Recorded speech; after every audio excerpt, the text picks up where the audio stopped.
All right. Good evening, ladies and gentlemen. How are you doing tonight? I hope that you had a fantastic Saturday. Well, I did. And you know what? I just want to make sure that we end our shows on a high for this weekend. So tonight, of course, we have Say What? And tonight we have Pastor Sue and Celano. We're going to be talking about a very sensitive topic. Now, this one is very, very sensitive about, just the daily drinking that has been happening for so many people, especially men. It's a sensitive topic that, of course, has so much, impact with regard to family, men's health and everything. So Pastor Sue and Celano are going to be with me here in studio to talk about that. But of course, we also have the top stories tonight. Let's get it started with the highlights.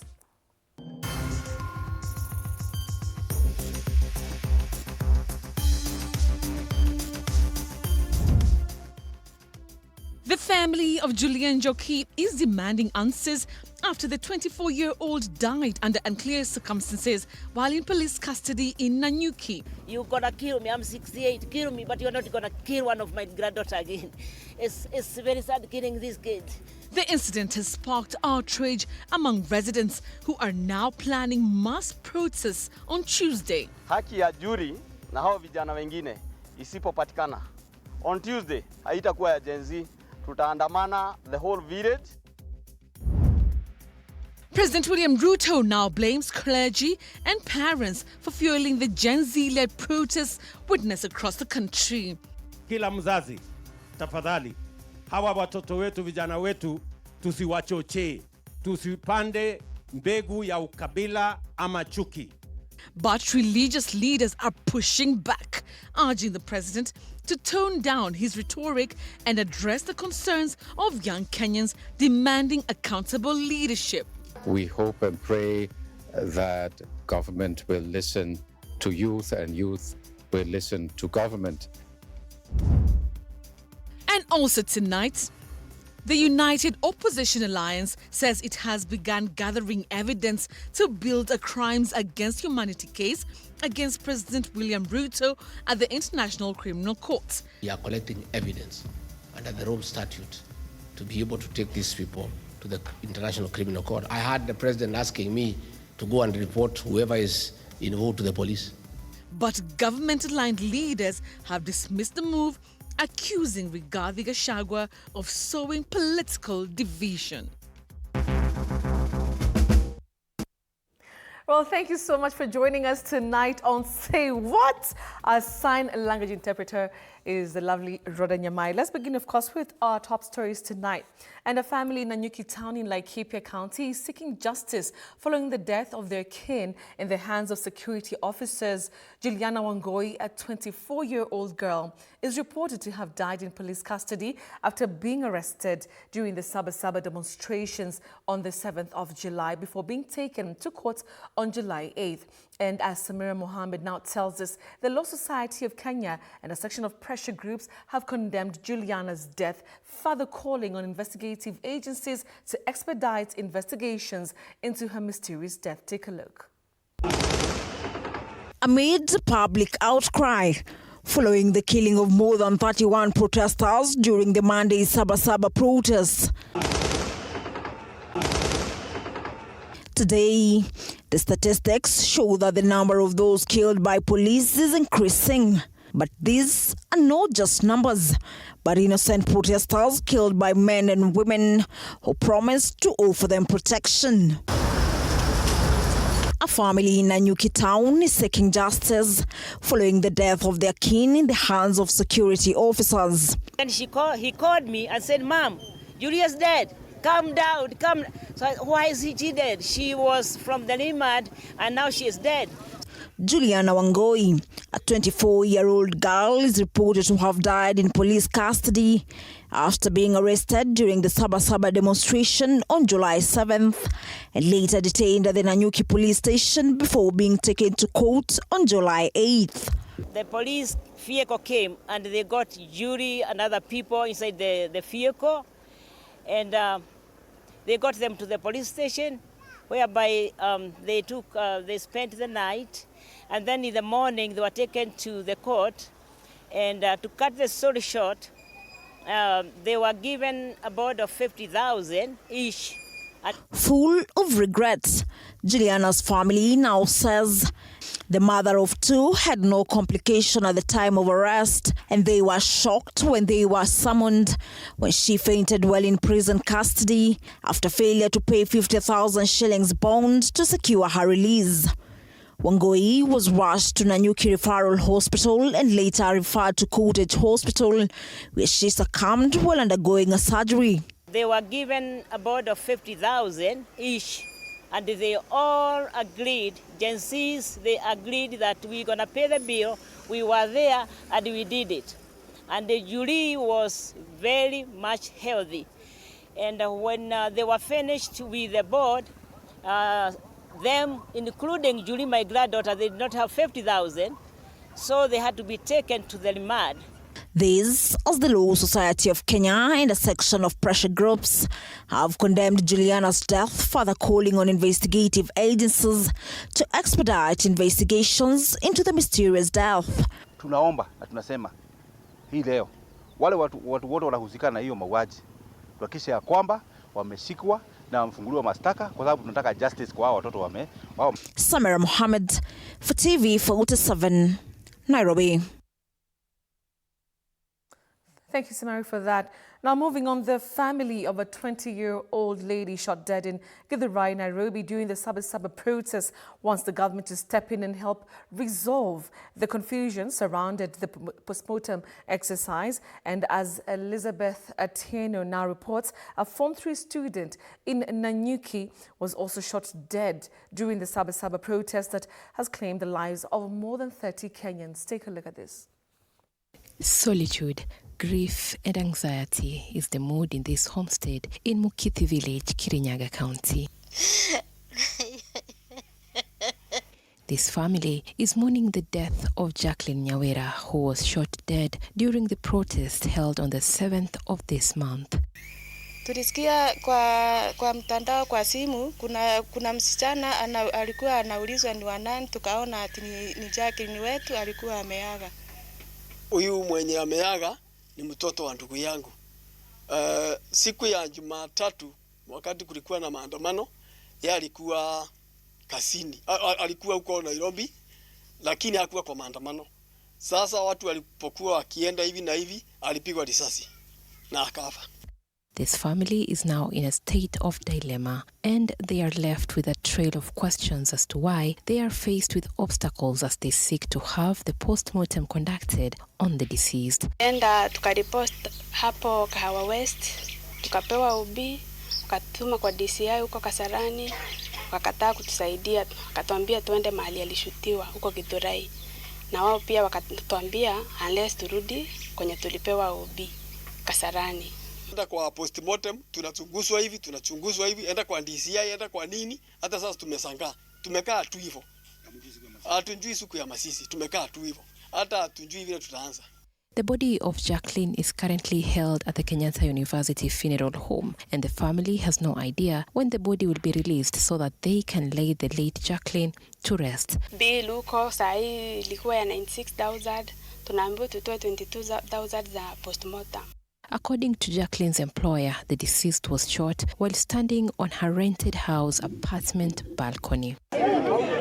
Elsewhere, Thomas Gashara, a Form 3 student at Bingwa Secondary School in Nanyuki, also lost his life after he was shot dead while coming from school during the Sabasaba protest. Sisi tunauliza aje, sisi tulikuwa tumekosea nani? Noanda sasa mlete kifo hapa, muue mtu ambaye anakaa kwa hii next plot. Na ni mtoto wa mkuu wetu. Sasa mnatuliza nini? Two other youths, Felix Karani and Felix Turanira, are also admitted at Nanyuki Teaching and Referral Hospital with bullet wounds in their legs. Nanyuki residents have strongly condemned the rising cases of police brutality, further calling for the arrests of the rogue police officers. Elizabeth Atieno, TV47. Now tonight, former Deputy President Rigathi Gachagua has revealed the United Opposition's plan to file a case at the International Criminal Court against President William Ruto. Now Gachagua, who spoke in Seattle, Washington, where he met Kenyans in the diaspora, said a special team has been set up to collect evidence on extrajudicial killings and abductions since Gen Z protests last year. Now Gachagua, who is flanked by PLPP party leader Martha Karua and a host of allies, further said the opposition will name its joint flag bearer in December this year. The extrajudicial killings and abductions since the June 25, 2024 protests will form the basis of the opposition's case at the International Criminal Court, where the United Opposition Alliance is expected to file a case against President William Ruto. Former DP and DCP party leader Rigathi Gachagua, who is on a tour of the diaspora in the United States, speaking in Seattle, Washington, said the opposition has formed a special team to collect evidence on the killings and abductions and present their case before the ICC. The killings that are taking place in Kenya are all crimes under the Rome Statute and are admissible before the International Criminal Court. I want to confirm that we have put up a team that is documenting all the atrocities, all the killings, all the displacements, all the disappearances, all the abductions. And we have a team that is putting evidence together to take William Ruto to the ICC at The Hague.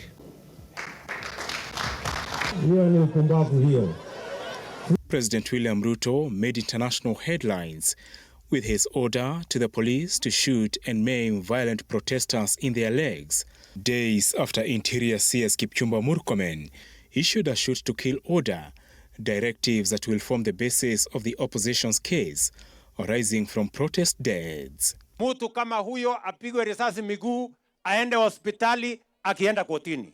Na tumeambia polisi, mtu yoyote mwenye atakaribia police station, piga yeye risasi.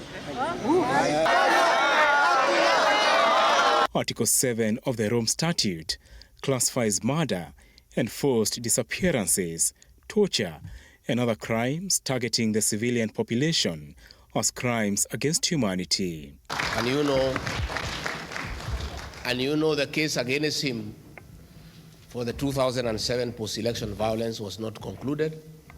It was put on hold when witnesses disappeared. So his file is still open.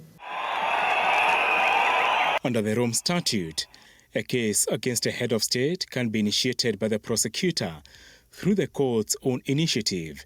A state party can also refer the case to the prosecutor or the United Nations Security Council. Gachagua, who is flanked by PLP party leader Martha Karua and a host of allies, dismissed claims of a fallout in the opposition, saying the opposition alliance will name its flag bearer in December this year. Na pale mwisho around December we'll produce one candidate to face Kasongo. Apul Kamau, TV47. All right, now moving on, President William Ruto's allies, led by ODM leader Raila Odinga, have ramped up calls for national dialogue as political temperatures continue to rise in the wake of Gen Z-led protests and deepening divisions across the country. Now, in various engagements across the country, the leaders slammed former Deputy President Rigathi Gachagua, accusing him of pushing the tribal agenda.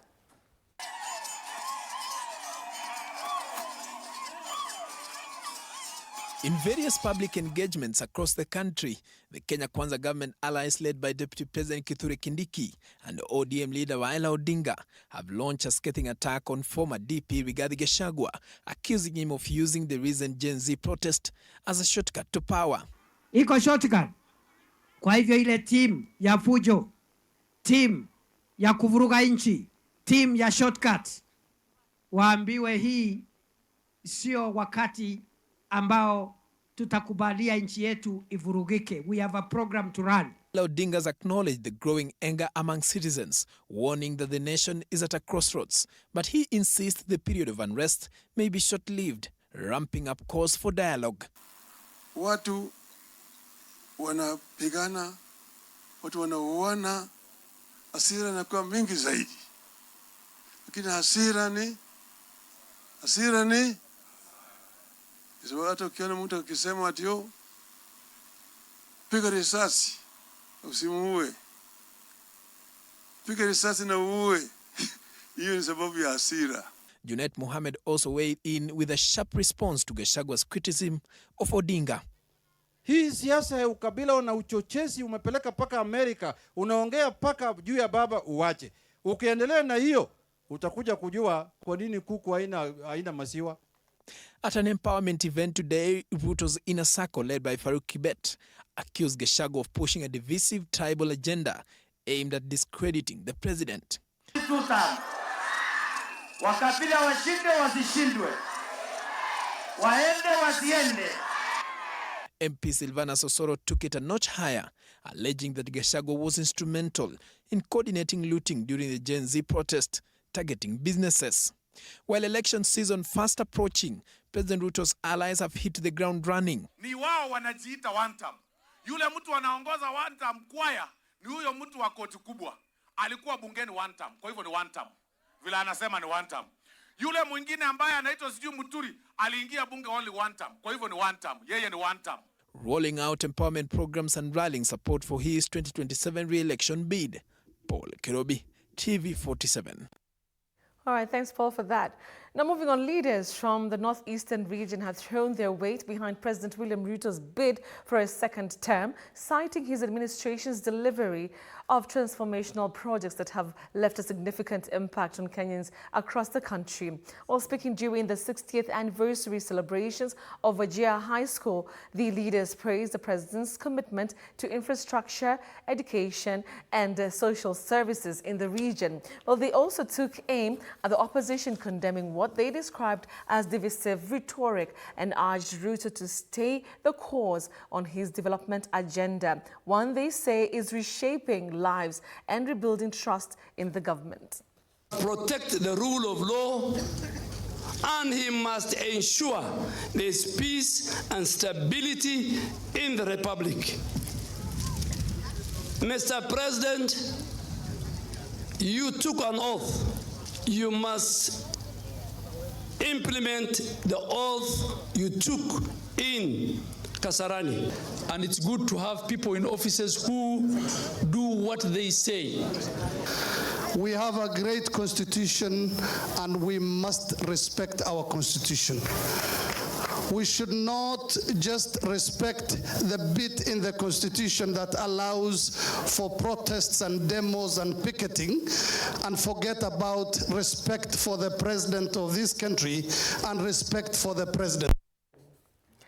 Now, Kenya's newest literacy campaign is boldly going where few have, targeting children from birth in a nationwide push to nurture a culture of reading from day one. Now, the ambitious initiative, which aims to reach over 1 million children, is urging parents and caregivers to start reading to babies from infancy. Now, with the promise of lifelong benefits. Now, according to the program officials, exposing children to books as early as age 1 dramatically improves brain development, builds language skills, and lays the foundation for academic success later in life. To reach its goals, now the campaign is distributing free books and offering training sessions for parents, with rollouts happening throughout schools, community centers, and health clinics nationwide.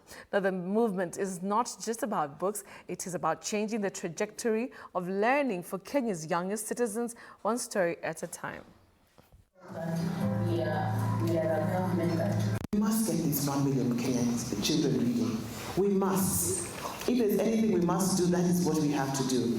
And then make sure that that 10 million, that the 1 million then speaks to 10 and it just flows. Because the truth of the matter is, we need a nation of people who can read, comprehend, and show up positively. There is a plan where we are asking families to read to their children between the ages of 0 to 5. And we are telling families that if you start reading now, we will be able to get 1 million Kenyan children future ready, school ready, and enjoying fun reading every single day of their lives. We'll be able to get them doing that by the year 2030. So the Get Kenya reading program is one where every family member is invited to read to their child for only 10 minutes a day. And that will make the babies brainy brilliant. It will make them super excited about seeing books, and it will help build them into wonderful children. Well, I just love the way she's literally just breaking it down for that girl. It's just so amazing. So parents, Miskia job quit from age 0. Should be reading books at least for 10 minutes. 10 minutes is not such a long time. I mean, if you compare like the whole day that you have. Okay, I love that. All right, now moving on, still on matters politics and the happenings in the country. And President William Ruto's shoot-to-maim order continues to spark outrage across the country, drawing heavy fire from legal minds, clergy and human rights defenders. Well, tonight, Busia Senator Kyallo says the president could soon find himself in the corridors of justice, arguing that the directive crosses the boundaries of presidential immunity and violates both local and international law. From the Pope's envoy urging restraint to political analysts rallying behind peaceful protests, pressure is mounting for a shift in tone, governance, and for leaders to heed the cries of Gen Z demanding accountability and reform. Mtu ambaye anachukua moto, anaenda kuchoma biashara ya mtu, anaenda kuchoma mali ya watu wengine. Mtu kama huyo apigwe risasi miguu, aende hospitali, akienda kotini. Sentiment that continue to raise a pro and hated debate, and days later. Wakati jana umesema shoot but do not kill. I want to repeat it here. In fact, shoot and kill. Busia Senator Okia Omtata now says that the sentiments could land the president and Belgot Member of Parliament Nelson Koech in legal hot soup. The immunity of the president does not extend to a crime against humanity. According to Omtata, the president has broken the boundaries of his immunity against prosecution. That even as a sitting president, he can be dragged into the courts under the Torture Act, under the Anti-Terrorism Act. And I'm still studying that law and seeing if he can be criminally prosecuted for those utterances he made, plus that the MP and all that as well have made these utterances. The clergy is also up in arms over the president's sentiments this week. The Pope's representative to Kenya, Archbishop Habatus Matthews Maria Van Megan, says it is high time the president tones down on political rhetoric and instead address issues raised by the young Kenyans who have expressed the displeasure with their government. Justice is basically about respecting the rights and the dignity of the human beings. The clergy, which has been on the receiving end of President William Ruto's tirade, now say the government should prioritize inclusive dialogue over aggressive crackdowns. Political analyst Abubakar Mohan Abdirahman has called on every leader elected by Kenyans to listen to the people and serve them fully to reduce the rising tensions and divisions witnessed across the country. Leaders of today is to listen to their citizens. They are the people who put us there as leaders. We have to be accountable to them. We have to make sure that we serve them with integrity. While cautioning against individuals who exploit a protest to loot and destroy property, he has expressed support for the Gen Z-led protest, affirming that every Kenyan has a constitutional right to demonstrate. Our democratic right as a people to demonstrate. Chichi, Josephine, TV47, Nairobi.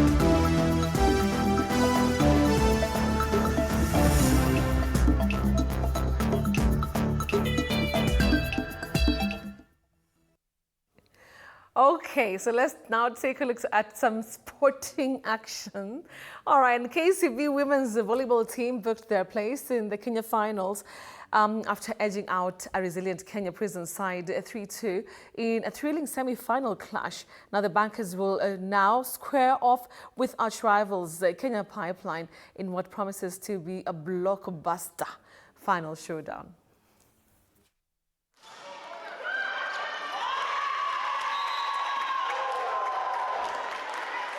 Kenya Prisons came in strongly in the first 2 sets, but I thank my players for their resilience.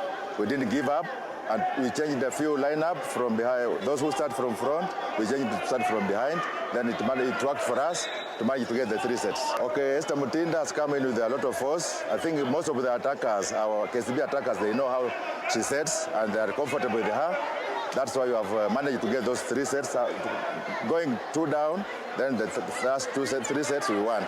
First of all, I thank God for today's win. We started on a low note. We lost the first 2 sets, but I'm happy with my team. We re-strategized and we came back stronger and managed to take the last 3 sets. Our weaknesses in the first set was somehow reception, but we managed to control it and we were good to go. As I said earlier, in our first 2 sets, reception was a bit a challenge. But when we managed to control, in volleyball, if you manage to receive well, everything. Now, Kenya national men's team Harambee Stars officially started their campaign for the preparations of CHAN 2024. Now, Harambee Stars head coach Benny McCarthy believes they have selected a strong possible squad for the African Nations Championship. Now, Kenya will be among the 2 debutants in the tournament alongside Central African Republic, but McCarthy wants not to just participate, but to also compete. Now, Kenya has been drawn into a challenging Group A that includes 2 former champions and record winners, DRC Congo and Morocco, as well as Zambia and Angola. The Harambee Stars opened their campaign against Congo on the 3rd of August.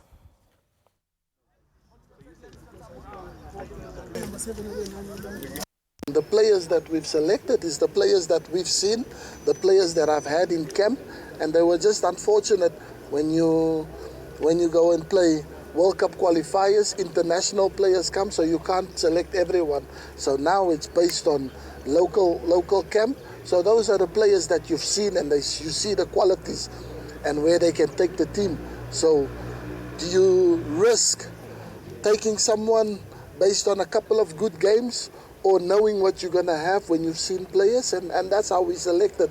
Yeah, we know everyone is not going to be happy with how the team is selected, but everyone has not been where I've been. So I have an eye and I know talent when I see one, and the players that we've selected, that we picked, were by far the players that I think and the technical team think that can take this team, and then we're not going to just participate in the CHAN. I can assure you we have done everything in our power to give them all the tools that they require to succeed.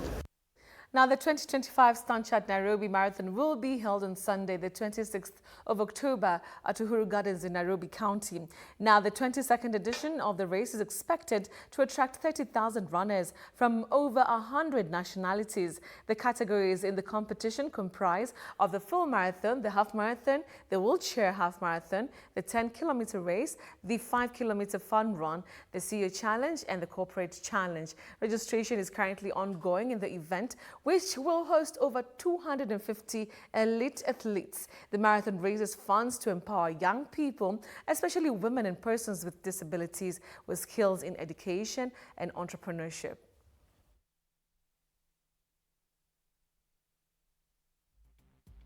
When you register, all the proceeds that we get from the registration goes towards Future Makers. Future Makers is a Standard Chartered program where we help the youth, women and persons with disabilities to learn and grow. We are focused on programs such as employability as well as entrepreneurship.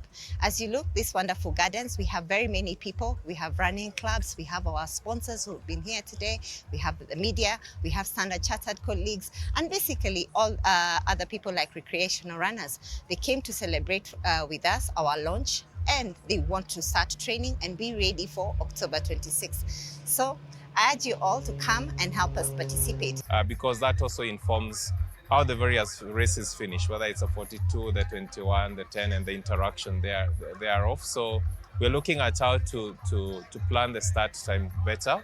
We're also looking at the setup of the venue as well to ensure that we've got better open spaces, a clear finish for athletes, especially the 42 kilometers runners, the faster 21s, and even the faster 10,000 kilometers runners. So there are a couple of things that we're looking at including how we distribute the kits collection. Last year we had a few challenges, so we're trying to address that. Okay, so you know what? That is where we finish our first part of the show tonight on Say What. Of course, you know, part 2 doing Nakuja na Moto. Like I mentioned today, we're really speaking about a very sensitive issue about, you know, daily drinking, especially, you know, our dads, our brothers, our fathers, our husbands, our partners.